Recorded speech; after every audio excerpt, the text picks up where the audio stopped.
Is it a sin for a church to split? At times it can be, for sure. Why?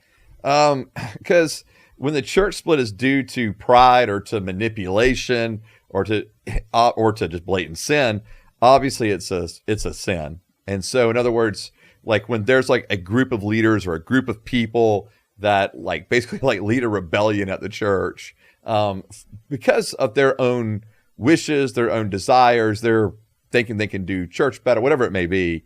And I don't think that's pleasing to the Lord, to be quite honest with you. Okay. But other times I think it's actually necessary. And so, especially when leaders have abandoned like orthodox, doctrine and theology, right? So in other words, like, I mean, I get all the words, but why would that be a big deal? Well, if you're going to leave, like, if you're going to depart from like essential doctrines, right? Oh. So if a leader stands up and says, you know what, I don't believe Jesus is God anymore, that's going to be a problem. Okay, right? Then kick him out. Don't church split. Yeah, and then well, find a new guy. But it all kind of depends on the church and how the church is set up. Oh. In some settings that would work. Yeah, you could just remove the pastor and keep going.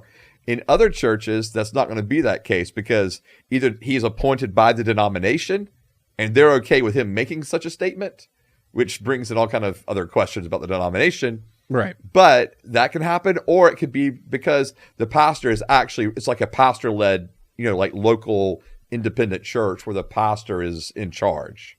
Oh, okay. So if he goes a bad direction, then everyone's going a bad direction. Right. And if we don't like that, we're leaving? Right. Okay, so that's not a sin.